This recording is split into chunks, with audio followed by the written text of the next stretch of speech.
A paz do nosso Senhor Jesus Cristo, eu sou Veridiana Costa e estamos aqui hoje para mais um dia de leitura. Senhor Deus e Pai, glorificado e exaltado és o teu santo nome. Muito obrigada, Pai, por mais um dia de vida. Agradeço por sua bênção e por sua proteção. Nos abençoe, Senhor, nesta leitura. Que cada palavra sua, Senhor, seja ensinamento em nossas mentes e em nossos corações. Nos inspire, nos direcione sempre a Ti, em nome de Jesus. Hoje, como vocês podem ver, né, já estou em casa aqui novamente, né, nada como o nosso lar. E a gente está aqui no livro de Isaías, a gente continua lendo as profecias do Senhor aqui através de Isaías, né, um homem abençoado por Deus com o dom da profecia. Hoje a profecia é contra a Etiópia no capítulo 18.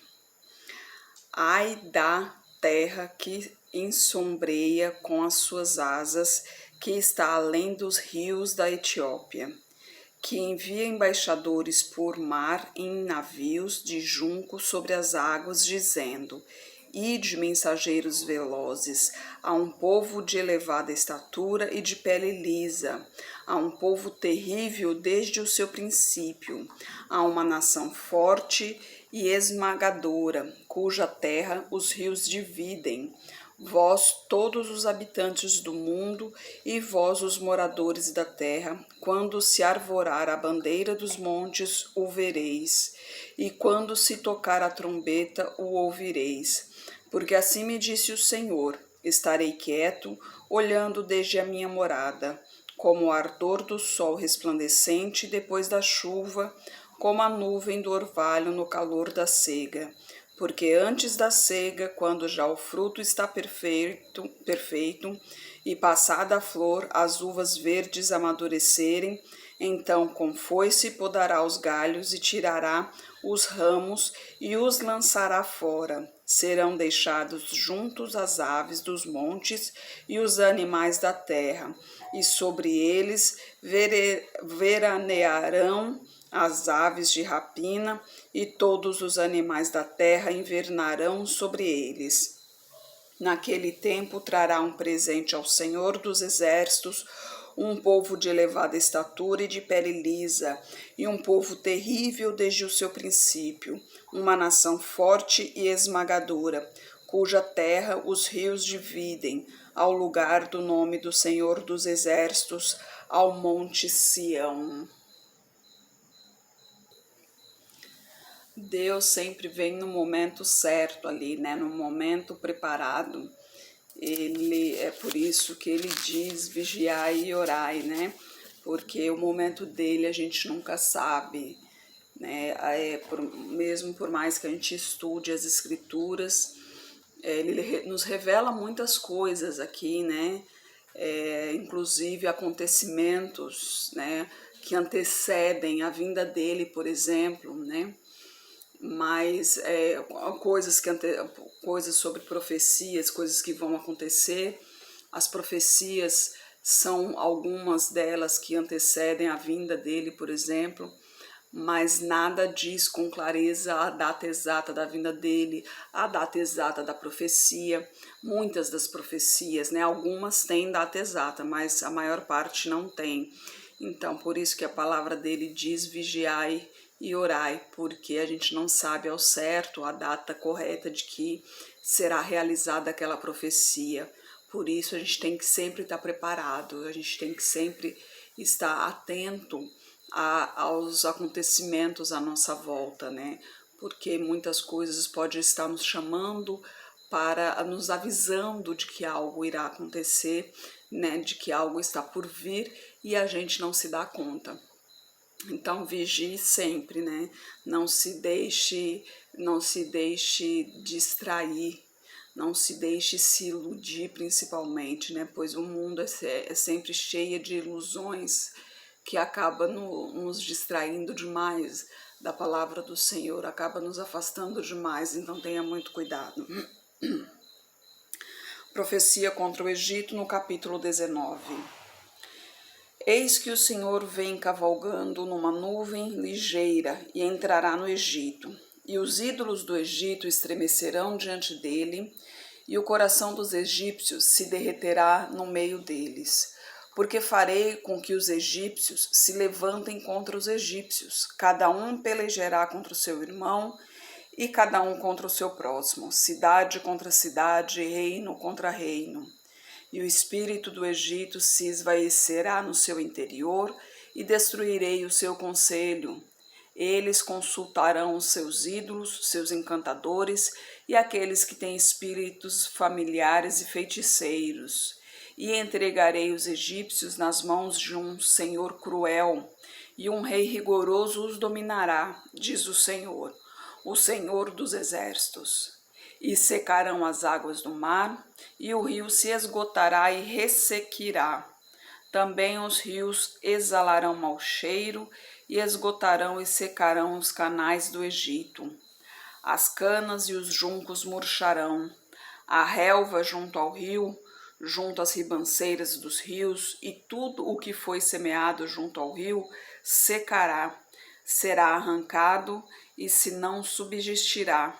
Os pescadores gemerão e suspirarão todos os que lançam anzol ao rio, e aos que estendem rede sobre as águas desfalecerão.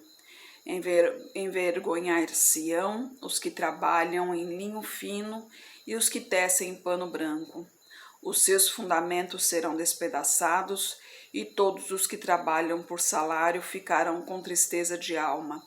Na verdade, são loucos os príncipes de Zoan. O conselho dos sábios conselheiros de Faraó se embruteceu. Como, pois, a Faraó direis, sou filho de sábios, filho de antigos reis? Onde estão agora os teus sábios? Notifiquem-te agora ou informe-te sobre o que o Senhor dos Exércitos determinou contra o Egito. Loucos tornaram-se os príncipes de Zoan. Enganados estão os príncipes de Nofe. Eles fizeram errar o Egito, aqueles que são a pedra de esquina das suas tribos. O Senhor derramou no meio dele um perverso espírito, e eles fizeram errar o Egito em toda a sua obra, como o bêbado quando se revolve no seu vômito. E não aproveitará ao Egito obra alguma que possa fazer a cabeça, a cauda, o ramo ou o junco. Naquele tempo, os egípcios serão como mulheres e tremerão e temerão por causa do movimento da mão do Senhor dos Exércitos, que há de levantar-se contra eles. E a terra de Judá será um espanto para o Egito.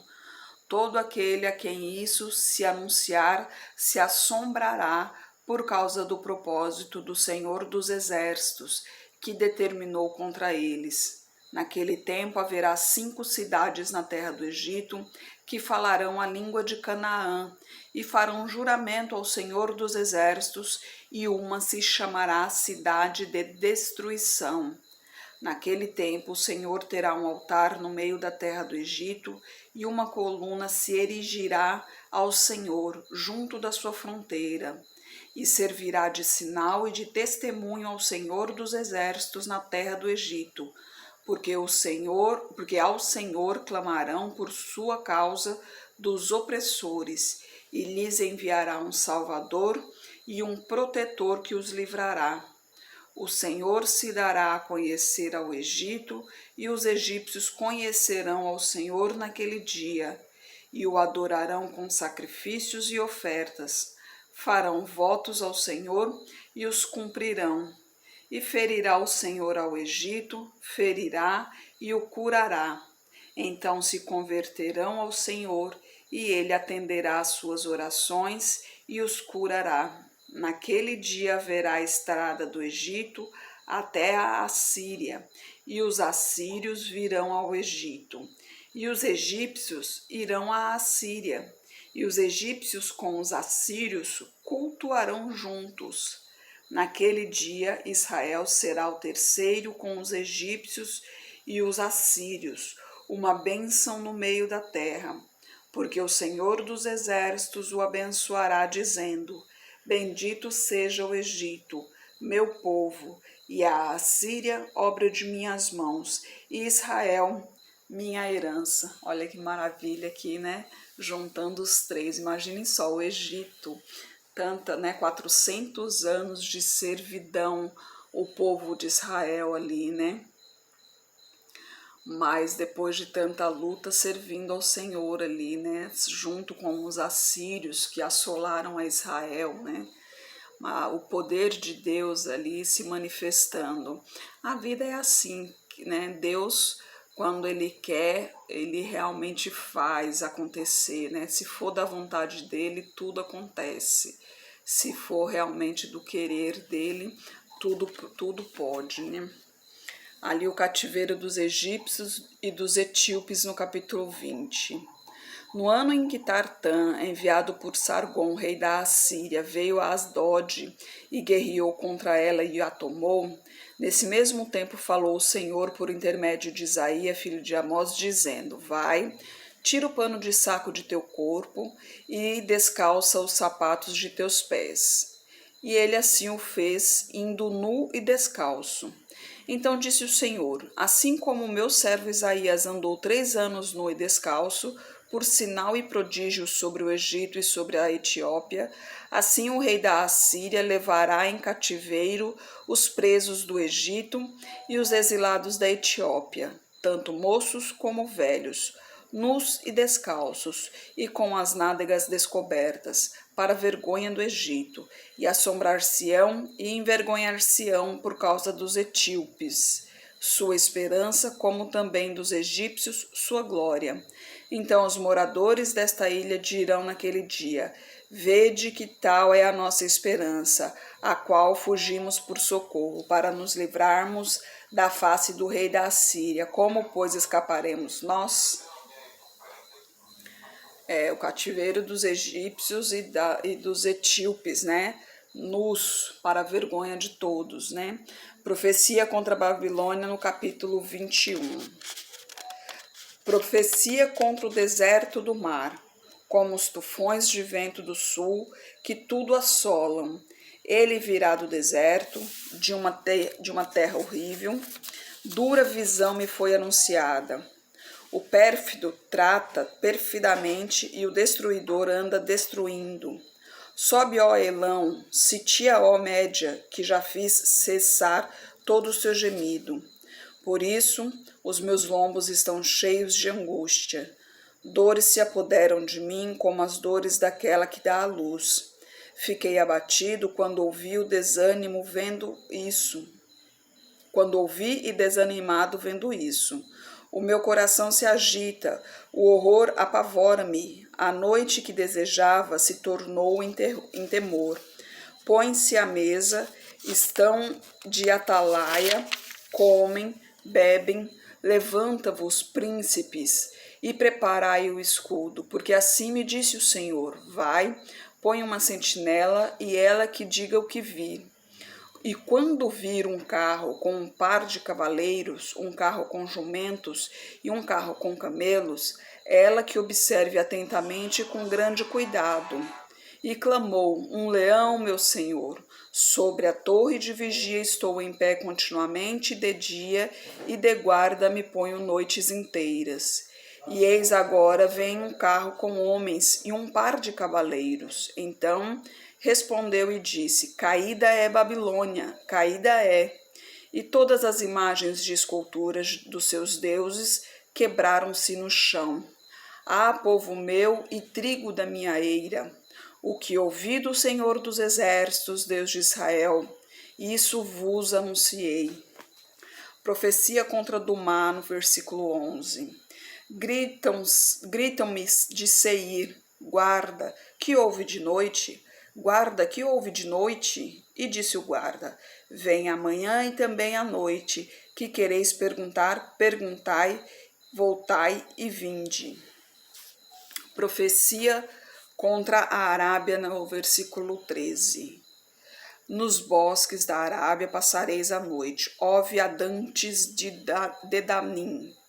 Saí com água ao encontro dos sedentos, moradores da terra de Tema. Saí com pão ao encontro dos fugitivos, porque fogem de diante das espadas, de diante da espada desembainhada, de diante do arco armado e de diante do peso da guerra. Porque assim me disse o Senhor: Dentro de um ano, como os anos de jornaleiro, desaparecerá toda a glória de Quedar. E os restantes dos números dos flecheiros, os valentes dos filhos de Quedar, serão diminuídos, porque assim diz o Senhor Deus de Israel. Isaías aqui é um livro de profecias, né? Então não tenho que ficar explicando, porque é um livro de profecias, ou seja, né, coisas que aqui iriam acontecer às cidades às quais se revelam a profecia, né? Me perdoe até que de vez em quando minha voz dá uma falhadinha assim, mas é porque eu tenho rinite alérgica e lá em Itaju é muita poeira, né? Deu uma chuvinha leve esses dias, mas não foi o suficiente para baixar a poeira. E amanhã a gente continua no capítulo 22. Vamos orar, gente, por São Paulo, que falando em chuva, a chuva pegou pesado em São Paulo ali, né? Esse fim de ano a gente viu que a água veio forte, né? Atingiu muitos lugares, inclusive aqui na Bahia, né? No litoral sul. A gente ainda nem se recuperou ainda, tem muita gente ainda que tá pagando um dobrado, como dizem, né? Então vamos orar por essas pessoas para que consigam se levantar, que consigam se reerguer. E por essas pessoas não só aqui da Bahia, né, mas em Minas teve gente também, em São Paulo, Rio de Janeiro, né, que foram as águas. Agora a Ucrânia tá sofrendo aí com a Rússia e essa briga entre as duas aí que acaba atingindo o mundo todo, né? Guerra nada mais é do que o demônio sendo adorado ali por um sacrifício de sangue inocente, porque a guerra nada mais é do que isso, é sangue inocente derramado, né? Porque ali as pessoas que não se conhecem acabam brigando uma com a outra ali, né? Acabam provocando a morte de várias pessoas ali, inclusive de vários inocentes, crianças, sendo que os mandantes mesmos, que são os governantes, eles mesmos em si estão ali protegidos, com suas famílias estão protegidos, né? Eles não estão na linha de frente, né?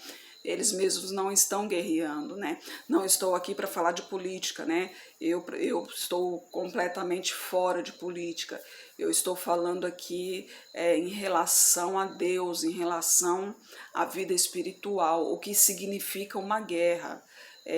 Uma guerra na vida espiritual é isso, é um sacrifício de sangue inocente, que o demônio ama isso, porque é um sangue inocente derramado que é sacrificado para ele, né? Porque ele gosta disso. Imagina só, né? Pessoas brigando, né? A palavra de Deus diz que nos finais do tempos seriam isso, né? Nações contra nações, né? E tá aí, a gente tá vendo isso aí todos os dias, né? Tá acontecendo. A gente vê filho matando pai, pais matando filhos, abandonando seus filhos, né? Quantas crianças são abandonadas por aí, animais, por exemplo, que são seres inofensivos, seres irracionais, vamos dizer assim, né? Que pela ciência são irracionais, mas acabam sendo mais inteligentes que muita gente por aí, né? Porque eles têm um amor imensurável, um amor maravilhoso. Eu tenho a minha aqui, eu vejo a inteligência dela aqui, e eu fico imaginando como que alguém pode fazer mal a um ser tão inocente como esse, né? A gente vê a maldade aonde chega. A palavra de Deus diz mesmo que realmente o mundo não faz sentido, né? Que realmente não é de se admirar, né? Porque o mundo pertence ao demônio mesmo, né? Então não é de se admirar, o mundo pertence a ele, né? Nós que somos filhos de Deus, a gente não pertence a esse mundo, né? O nosso mundo ainda virá, né? Porque o reino de Deus ainda descerá. Depois que esse mundo realmente for purificado, o reino de Deus virá e nós estaremos com ele, né? Alguns ressuscitarão na primeira vez, na primeira vinda, outros ressuscitarão na segunda vinda e estaremos todos juntos, mas aí a terra já estará purificada e nós estaremos transformados e aí sim estaremos no reino de Deus. Ali não terá mais esse problema, né? Não precisará mais se preocupar com nada disso. Será só alegria, será só lazer, né? Será só adoração. Vai ser maravilhoso. Quero te encontrar lá. Então permaneça firme nos caminhos do Senhor para a gente se ver lá. Senhor Deus e Pai, glorificado e exaltado és o teu santo nome, Pai. Muito obrigada por tuas palavras, Senhor, por tuas mensagens, Pai. Louvado seja, Senhor. Eu peço a Ti por São Paulo, Pai, por essas pessoas que estão sofrendo mediante esse aguaceiro que passou por lá, Pai. Muitas pessoas perderam suas casas, Pai, pessoas perderam seus entes queridos. Rio de Janeiro, esses dias aconteceu a mesma coisa, Pai. Até mesmo aqui, final de ano, ainda tem pessoas que não se recuperaram ainda, Pai. Conceda a essas pessoas a oportunidade de se reerguer, Senhor. Bens materiais a gente luta, a gente trabalha para conquistar novamente, Pai. Mas a perda familiar é doída. A gente vive uma vida inteira e essa dor ainda continua dentro do nosso peito, Pai. Transforma essa dor em saudades gostosas, em saudades leves, Pai. Peço a Ti pela Ucrânia e pela Rússia, Pai, que o Teu espírito de paz, Senhor, que o Teu espírito de benevolência, Pai, de misericórdia esteja pairando sobre os dois países, Senhor, para que acabe de uma vez com essa guerra, Pai. As guerras não levam a nada, Senhor. É apenas destruição, é apenas sofrimento, não só para os dois envolvidos, Pai, como para o mundo todo, Senhor. Acaba que todos sofrem com tudo isso, Pai. Que o Teu poder possa agir naquele lugar, Pai. É o que eu oro em nome de Jesus, Senhor. Eu peço a Ti que esteja com essa pessoa que está orando comigo, Pai. Manifeste o Teu poder na vida dela, Senhor. Caia por terra essa maldição direcionada a ela, Pai. Purifique-a de todo mal, Senhor. Tire dela tudo o que não lhe pertence, Pai. Toque em sua saúde, em suas finanças, toque em sua família, toque em seu espírito, Senhor. Eu peço a Ti por toda a minha parentela, Pai, por toda a parentela de meu esposo. Derrama a Tua unção sobre cada um deles, Pai. Manifeste o Teu poder na vida de cada um, Senhor.